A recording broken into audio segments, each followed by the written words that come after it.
السلام علیکم۔ آج نوران اکیڈمی میں ہم ستاروں کی نگرانی پر بات کریں گے، یعنی فیوژن انرجی اور ایمان۔ اگر آپ اس سے فائدہ اٹھائیں تو برائے کرم سبسکرائب کر کے اور اسے صدقہ جاریہ کے طور پر شیئر کر کے ہماری مدد کریں۔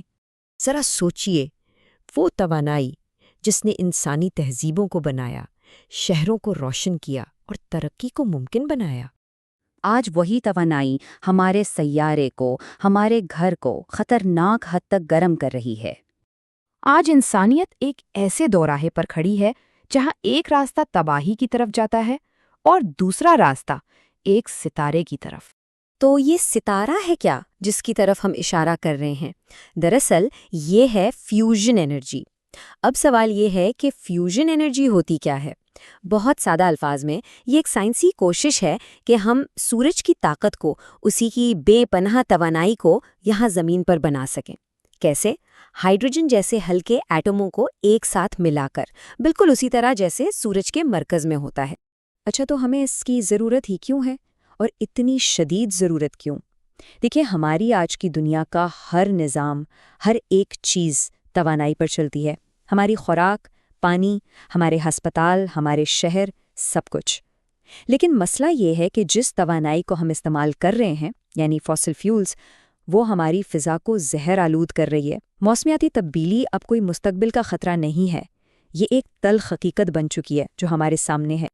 آئیے ذرا دونوں کا موازنہ کر کے دیکھتے ہیں تاکہ فرق بالکل واضح ہو جائے۔ ایک طرف ہیں فاسل فیولز جن سے بے تحاشا کاربن نکلتا ہے، دوسری طرف ہے فیوژن انرجی جس سے کاربن کا اخراج بالکل صفر ہے۔ پھر بات آتی ہے تابکار فضلے کی۔ فاسل فیول سے ایسا فضلہ نکلتا ہے جو ہزاروں سال تک خطرناک رہتا ہے، جبکہ فیوژن انرجی سے ایسا کوئی طویل مدتی خطرہ نہیں ہے۔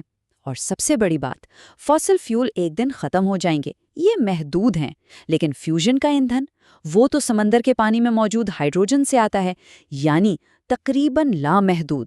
تو یہاں مقصد صرف کوئی نئی سہولت پیدا کرنا نہیں ہے، اصل مقصد تو آنے والے ہزاروں سالوں تک انسانی تہذیب کی بقا کو یقینی بنانا ہے۔ اور یہ سب کوئی سائنس فکشن فلم کی کہانی نہیں ہے، یہ پیش رفت اسی وقت ہمارے سامنے ہو رہی ہے۔ فرانس میں ITER نامی دنیا کا سب سے بڑا فیوژن تجربہ چل رہا ہے، جس میں 30 سے زائد ممالک مل کر کام کر رہے ہیں۔ امریکہ میں MIT جیسے ادارے طاقتور میگنٹ بنا رہے ہیں تاکہ ری ایکٹرز چھوٹے اور سستے ہو سکیں۔ یہاں تک کہ نجی کمپنیاں بھی اس دوڑ میں شامل ہو چکی ہیں تاکہ اس ٹیکنالوجی کو جلد از جلد عام استعمال میں لایا جا سکے۔ اب تو سائنسدان بھی یہ کہنے لگے ہیں کہ فیوژن اب ناممکن نہیں رہا، بلکہ اب یہ ناگزیر ہو چکا ہے۔ لیکن ٹیکنالوجی اپنی جگہ، اس معاملے کو اپنے ایمان کی روشنی میں دیکھتے ہیں۔ ہمارا دین ہمیں کیا سکھاتا ہے؟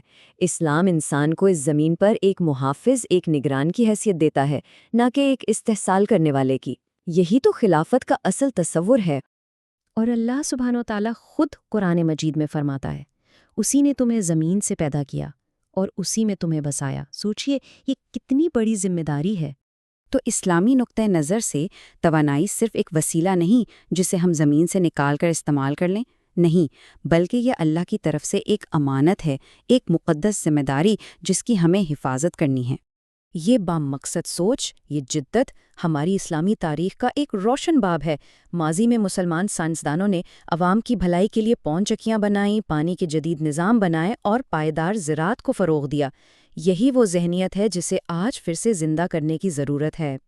مگر یہ نئی اور بے پناہ طاقت اپنے ساتھ کچھ بہت اہم اخلاقی سوالات بھی لاتی ہے، جیسے کہ اس لامحدود صاف توانائی کو کنٹرول کون کرے گا؟ کیا اس توانائی کو پوری دنیا کے ساتھ بانٹا جائے گا تاکہ ہمارے سیارے کے زخم بھر سکیں، یا پھر چند لوگ اس پر اجارہ داری قائم کر کے امیر اور غریب کے فرق کو مزید گہرا کر دیں گے؟ یہاں ہمارا دین ہماری رہنمائی کرتا ہے۔ اسلام ہمیں یاد دلاتا ہے، انصاف کے بغیر طاقت فساد ہے۔ صرف اور صرف اخلاقیات ہی ٹیکنالوجی کو صحیح راستہ دکھا سکتی ہے۔ تو یہ امت کے لیے ایک پکار ہے۔